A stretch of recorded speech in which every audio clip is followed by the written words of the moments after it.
I caught my husband's cousin wearing my jewelry at a family barbecue. Your mother-in-law let me borrow it. Said you wouldn't mind. I went cold. That night, I checked my safe. 3 more items were gone. I filed a theft report. When my mother-in-law called me screaming, I said, "If you're that concerned, feel free to explain your name on the pawn ticket I found in her bag." She hung up. 3 days later, I got a call from her lawyer. I let it go to voicemail. My name is Danielle. I live in Austin, Texas, and I've been married to my husband, Mark, for 6 years.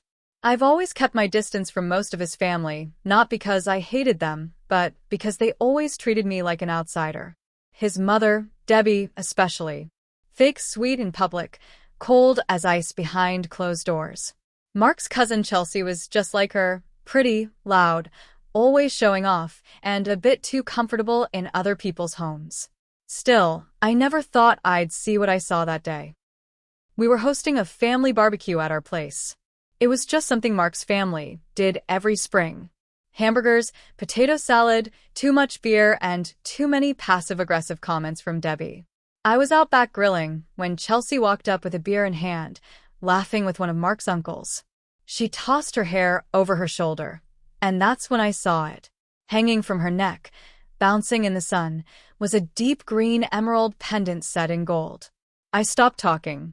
My chest tightened. That necklace wasn't just a necklace. It was my grandmother's. She gave it to me the night before my wedding. She told me to wear it only on special days and to always keep it safe. So I did. I kept it in the safe in our bedroom closet. Only I knew the combination, or so I thought. I walked over to Chelsea, trying to stay calm. "That's a beautiful necklace." She smiled wide. "Thanks. Debbie let me borrow it. She said it was just sitting in your closet, and you wouldn't mind." I froze. She said it so casually, like she'd borrowed a sweater. But that necklace had never left the safe since I got it. Ever. I didn't say anything else. I nodded, turned around, and went back inside. I felt dizzy. My heart was pounding so hard, I could feel it in my throat. I locked myself in the bathroom and texted Mark. "Did you give anyone the code to the safe?" He didn't reply. That night, after everyone left and Mark passed out watching TV, I went to the bedroom and opened the safe. The necklace wasn't there. Neither was the sapphire ring my dad gave me for my 18th birthday. And the gold bangle I wore on our wedding day? Gone too. I stared at the empty shelf for a full minute before I moved. I checked every drawer in the closet. Nothing. I knew then this wasn't an accident. Someone had opened the safe and taken them, and they hadn't just done it once. They had been doing it slowly over time. The next morning, I drove to the Austin Police Department and filed a theft report. Quiet. No drama. I gave them a list of missing items, their descriptions, and estimated value. I didn't tell Mark right away. I needed to be sure. 2 days later, I was scrolling through Facebook and saw Chelsea's photos from the barbecue. In one of the pictures, she was posing with her arm around Debbie. The caption said, "Barbecue vibes with the best email ever, sparkling heart, sparkling heart, sparkling heart." And Debbie was smiling like she'd just won something. That's when it hit me. Debbie had to be involved. She was the only other person who ever showed too much interest in that safe. She asked about it once during Christmas, when I casually mentioned we were storing some documents. She laughed and said, "I always thought it was silly for young people to use safes. What do you two even have that's worth locking up?" I remembered that. That Sunday, we were at Debbie's house for dinner. Chelsea had left her purse in the living room. Everyone was in the kitchen. I walked past it twice before I finally opened the side pocket. Inside was a pawn ticket. It was from a place in South Austin. Dated last week. It listed 1 emerald necklace, 1 gold bangle, and 1 sapphire ring. The name on the ticket? Deborah and Miles. I took a photo of it with my phone and zipped the purse back up. I waited until Monday to say anything. That afternoon, Debbie called me. I didn't answer, so she left a voicemail. It was full of fake sweetness, saying she heard I had a problem with Chelsea wearing the necklace and how I was being a little dramatic. Then her voice changed, more firm, more biting. She's family, Danielle. You don't accuse family of stealing. So I called her back. I said, if you're that concerned, feel free to explain your name on the pawn ticket I found in her bag.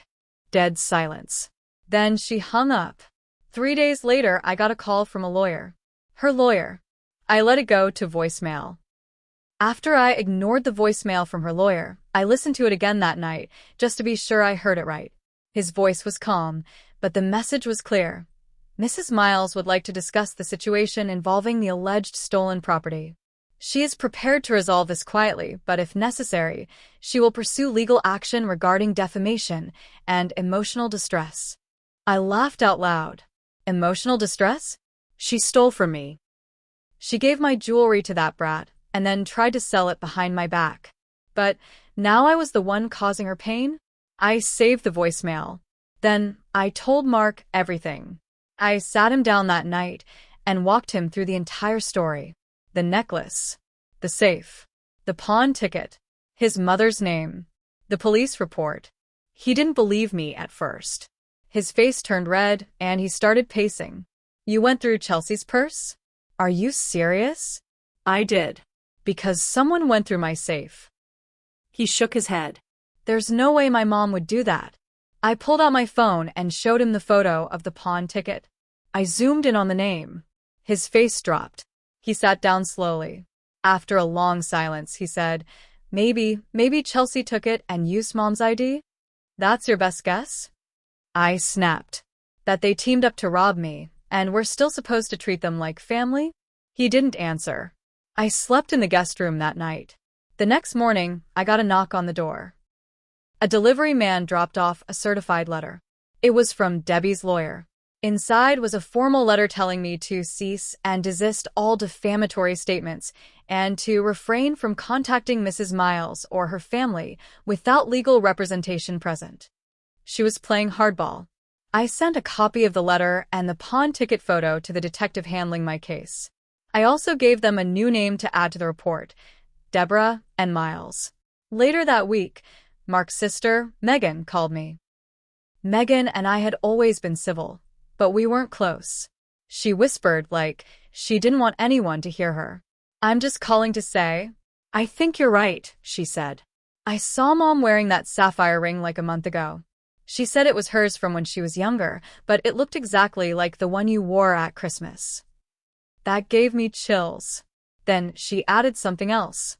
And Chelsea got new shoes, nails, and hair extensions in the same week. But she works at a frozen yogurt place. No way she could afford all that. I thanked her. I told her I wouldn't tell anyone she called. And I meant it. Then, 2 days later, everything exploded. Chelsea posted a crying video on Instagram. Full tears, mascara running. I'm being attacked by my own cousin's wife. She said she was just borrowing the necklace and Aunt Debbie said it was totally fine, and she didn't steal anything. The video ended with her throwing her hands up and saying, People just don't understand how hard it is to be misunderstood. Debbie commented under the video, We love you, sweet girl. Stay strong. But here's what really set the fire. Someone posted the pawn ticket photo in the comments. It wasn't me. It wasn't Megan. But once that photo hit the comments, things turned nasty. People started asking questions. Someone tagged the pawn shop's location. Others started reposting the video with side-by-side shots of me wearing the jewelry at a wedding last year. Chelsea deleted the video. Then Debbie deactivated her Facebook. And Mark? He stayed quiet. Too quiet. That night, I came home to find him sitting on the couch, holding his phone. He looked up at me and said, My mom wants me to convince you to drop the police report. I stared at him. What are you going to do? He looked down. She says it'll ruin her reputation. She said if I don't convince you, she'll cut me out of the will. That's when I realized something deeper was going on. This wasn't just about jewelry anymore. This was about money, power, control. And I wasn't going to back down. I didn't answer Mark that night. I walked past him, locked myself in our bedroom, and didn't come out until the next morning. When I did, he was gone. Left for work early, or so I thought. But when I checked his location history on our shared Apple account, something we only used for emergencies, he wasn't at work. He had been at Debbie's house for over 2 hours. I didn't say anything right away. I needed to be smart. That afternoon, I drove straight to the pawn shop listed on the ticket. The guy behind the counter didn't look up right away, just mumbled, "Be with you in a sec." When he did look up, I pulled out my phone and showed him the photo of the pawn ticket. "I filed a theft report," I said. "That's my jewelry. Can you tell me if these items were sold already?" He squinted at the screen, then walked into the back. A few minutes later, he came out with a small cardboard box and slid it onto the counter. Inside were all 3 pieces: the emerald necklace, the gold bangle, the sapphire ring. He looked nervous. "They weren't sold yet." I didn't want trouble. She said it was hers. I showed him my ID and a copy of the police report. He took photos of both and handed me the jewelry back without a fight. That night, I left them on the kitchen table when Mark got home. I wanted him to see them. He stood there for a minute just staring. Then he said, "So you really went to the pawn shop?" I nodded. "They gave them back because I proved they were mine." He ran his hands through his hair. "This is going to tear the whole family apart. Maybe they should have thought of that before robbing me." Then I dropped another bomb. "By the way, your mom's lawyer? He's being investigated too. Turns out he used to work for a company your mom helped dissolve 3 years ago. Shady books. Shell accounts. A lot of her money isn't as clean as she claims." His eyes widened. "How do you know that?" I made a few calls. The truth was, Megan had helped. Quietly. Her husband used to work in accounting and still had some contacts. We found connections between Debbie's lawyer and an LLC that had borrowed a large sum from a nonprofit Debbie once sat on the board of. Nothing was proven yet, but the smoke was turning to fire. Then came the twist I never saw coming. 2 days later, a CPS caseworker showed up at our door. Apparently, someone had filed an anonymous report saying I was unstable, vengeful, and possibly dangerous to children. We don't have kids, but I work part-time at a daycare center in North Austin. Whoever filed it named the daycare. I couldn't prove it, but I knew exactly where it came from. Debbie was trying to ruin my job now.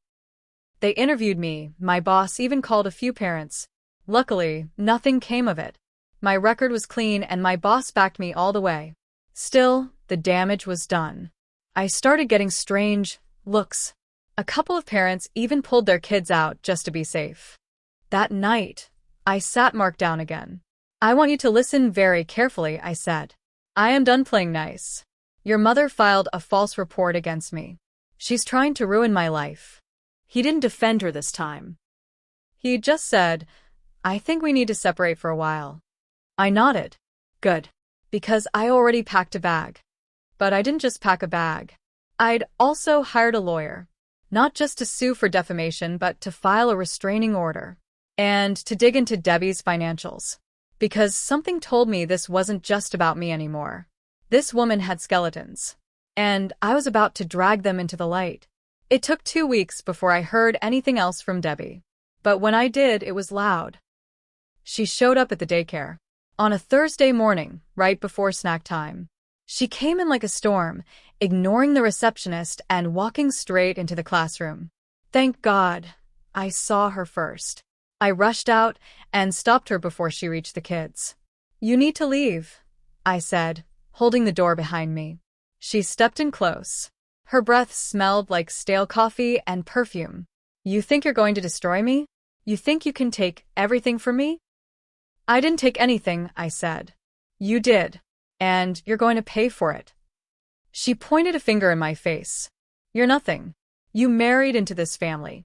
And now you're trying to tear it down, because what? You couldn't handle being second place." Security came.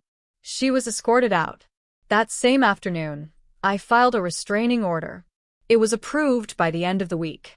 The lawsuit moved forward. It wasn't just for the stolen jewelry anymore. My lawyer added defamation, loss of income, and harassment. We had enough proof. The pawn ticket, the voicemail, her showing up at my job, and even screenshots of that CPS report leak. But then came the biggest twist. My lawyer called me one morning sounding almost excited. "We found something," he said. "You're going to want to sit down." Turns out Debbie had set up a trust in Mark's name years ago. It was meant to be his inheritance, tied to some land she owned in Pflugerville. But 2 months before the barbecue, she quietly moved the trust into Chelsea's name. She did it without telling Mark. And Chelsea didn't even know yet. But it got worse. That land? She used it as collateral for a business loan. A failing one. And when the business tanked, the land was repossessed. The trust? Empty. So while Debbie was pretending to be the rich, generous matriarch, she was actually broke. The pawn shop stunt? Desperation. She didn't sell my jewelry for spite. She did it because she needed money. I told Mark. He sat on our old couch, staring at the floor, looking like someone punched him in the gut. "She didn't even tell me," he said quietly. "I thought she was helping us with that land for our house." "She gave it away and sold the rest," I said. "And tried to ruin me in the process." He didn't say anything. A month later, we finalized the divorce. No yelling. No begging. Just paperwork. He didn't fight me on the house. He left quietly. Said he needed to figure out who his family really was. As for the lawsuit, it went to court. Debbie settled 2 weeks before the trial. She paid me $47,000. Most of it came from the forced sale of her car and what was left in her retirement. Her name got dragged all over town. Her country club dropped her. Some women she used to volunteer with started avoiding her in grocery stores. She posted once on Facebook something about being a victim of a bitter ex-daughter-in-law. It got 1 like. From Chelsea. Chelsea. She ended up getting arrested for shoplifting at a Target 6 months later. Tried to steal a $300 hairdryer. I wish I was kidding. Mark? I hear he's working at a car dealership in Dallas. I haven't spoken to him since. Me? I still have the emerald necklace. I wear it sometimes when I'm feeling brave. Because now I remember what my grandmother really meant when she gave it to me. Keep this close. It'll show you who's worth keeping near. And damn, was she right.